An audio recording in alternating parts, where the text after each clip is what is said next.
Kirikou n'a pas été créé par un noir, ça a été créé par un blanc. Michel Laszlo. Bonjour, je m'appelle Michel Oslo, je suis auteur de films d'animation. Je vais vous parler d'un petit bébé qui a changé ma vie, Kirikou. Alors, le début est pathétique. J'ai fini par trouver un producteur Michel qui m'a Laszlo dit est un c'est pas... réalisateur français qui a créé plusieurs dessins animés, dont Kirikou et la sorcière, Kirikou, les hommes et les femmes. Ça, c'est un Kirikou que beaucoup de gens ne connaissent pas, mais je vous en parlerai prochainement. Il a créé aussi Le Prince et les Princesses, Azur et, bon, bref, j'oublie encore d'autres. En tout cas, plein de dessins animés, toujours avec un message aussi fort. Mais toute l'Afrique aime l'histoire de Kirikou. Je sais qu'il y a des gens qui se diront, mais ça a été fait par un blanc, il s'est enrichi sur notre dos. Oui, et en même temps non. Michel Laszlo, c'est quelqu'un qui a passé la plupart de sa vie, en tout cas une grande partie de sa vie, en Afrique de l'Ouest, surtout en Guinée. Et même dans Kirikou, il voulait vraiment que les personnages parlent comme les Guinéens de l'époque. Les producteurs lui ont causé plein de problèmes parce qu'il y a eu le racisme autour de la création du dessin animé Kirikou. Il en parle d'ailleurs dans cette interview qu'il avait donnée à Konbini. On va suivre quelques extraits que j'ai mixés, puis je mettrai les liens dans les commentaires. Vous pourrez aller suivre toute l'interview qui dure 6 minutes, intéressant, mais c'est vraiment un homme qui aime l'Afrique. J'en parle parce que tous les Blancs ne sont pas racistes, voilà, donc tous les Noirs ne sont pas forcément amoureux de l'Afrique non plus. On a des Noirs qui n'en ont carrément rien à barrer de l'Afrique.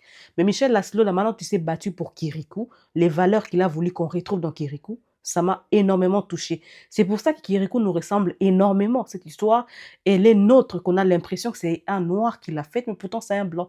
Donc on suit un peu une partie de son interview. Les animateurs, c'est que des femmes. Elles n'avaient pas beaucoup d'expérience, mais elles ont aimé animer un village de femmes.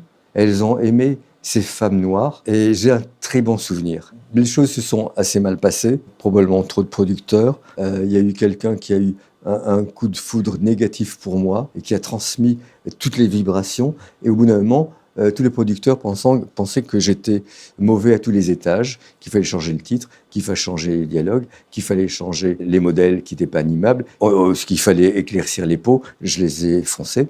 Si on fait un film africain, il ne faut vraiment pas être gêné par la couleur de la peau. J'ai résisté à tout ça. Et une chose où la production est allée assez loin, on a fait refaire de mes dessins par quelqu'un d'autre. Quelqu'un est venu, s'est installé, et a fait un storyboard professionnel qui a fait des horreurs, avec des gros pieds, des grosses lèvres, insultant. Bon, j'ai dit, mais on ne peut pas faire ça. Arrêtez. Bon, il y a plusieurs choses qui m'ont marqué dans cette interview avec Michel Laszlo, que je vous inviterai d'ailleurs à suivre en entièreté et tout. Mais j'ai pris en tout cas des points qui étaient importants par rapport au message que je veux véhiculer aujourd'hui. À la fin, Michel Laszlo, il a dit ceci. Ça a complètement changé ma vie. Je suis passé du statut de rien du tout qui n'arrive pas au statut l'homme du succès. Il y a avant et après Kirikou. Avant Kirikou, on fait un long métrage de loin en France. Après Kirikou, on en fait plusieurs par an. On a changé de galaxie. Et je suis très content. J'ai montré qu'on pouvait le faire en France et qu'on pouvait même gagner de l'argent.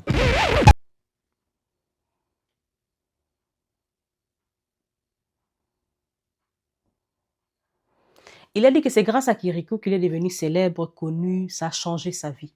Est-ce que vous vous rendez compte comment est-ce que nos contes africains sont forts, sont puissants? Alors, j'ai lu des tonnes de contes africains, mais il y en a un, j'ai sauté au plafond. Mère, enfante-moi. Mère, enfante-moi. Parce que Kirikou, c'est l'ensemble des plusieurs contes africains dont c'est lui, Mère, enfante-moi, la fameuse phrase. Et grâce à cette histoire, ces histoires africaines que nous, on néglige, hein, parce que moi, quand j'étais enfant, je me rappelle que ma tante, ma grand-mère et ma mère me racontaient des histoires. Et ces histoires-là, je les ai portées toute ma vie. Et j'ai écrit un livre qui s'appelle Numa les poissons qui avaient soif, que j'espère un jour voir au cinéma. Je suis en train d'écrire un troisième livre, parce que mon deuxième livre parle plutôt de la guerre dans l'Est de la RDC. Mais je suis en train d'écrire un troisième livre qui va parler d'un oiseau qui avait qu'un seul aile, Ruka. Je vous en parlerai dès que ça sera sur le point de sortir, en tout cas. Et moi, je rêve de voir mes histoires être adaptées au cinéma, en animation. Et vous voyez comment ça change la vie. Et dire que toutes les recettes ne sont pas forcément revenues en Afrique. Mais par contre, même la musique qu'on écoute dans Kirikou, ça vient de Youssou N'Dour. Mais avec Youssou N'Dour, j'ai eu aussi besoin de me battre un peu. J'ai dit, il faudrait que des instruments traditionnels. Il m'a dit, mais je suis un compositeur contemporain et j'ai besoin d'électronique. Et je dis, non, on fait un conte classique. Je veux que des vieux instruments et qu'on sente le bois et le nerf de chat. Bon, ben, je suis arrivé à avoir ça aussi et on a fait une très belle bande-son que j'ai du plaisir à écouter encore maintenant. Kirikou n'est pas grand, Mais il est vaillant. Mais il est vaillant. Parce qu'il a travaillé avec Youssou N'Dour. Il est allé à Dakar pour passer les auditions. Donc on sent quelqu'un qui voulait faire les choses correctement et faire bénéficier l'Afrique. Mais dites-moi, combien de gens viennent en Afrique, utilisent les histoires et ils se font de l'argent sans que l'Afrique n'en bénéficie? L'histoire des Simba, on n'en a rien bénéficié, hein. Pourtant, c'est toute la culture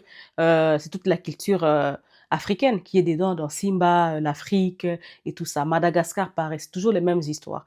Nous sommes là à négliger le conte africain, c'est dit, ça c'est les choses d'avant. Qu'est-ce qu'on en a à faire? Je m'en fous, je me rappelle plus. Alors que d'autres s'enrichissent et leur vie change. J'espère que le fait que je vous ai révélé aujourd'hui que Kirikou a été créé par un blanc ne change pas votre point de vue sur Kirikou, mais votre manière de revoir les histoires africaines comme une manière de vulgariser nos cultures et histoires, mais aussi de faire gagner l'Afrique de l'argent et faire du soft power. Allez, bye, c'était gratuit. Je pense que je vais faire plusieurs éditions sur Kirikou. Il y a tellement à dire sur sur ce dessin animé que c'est très important. Allez, je vous embrasse, bisous.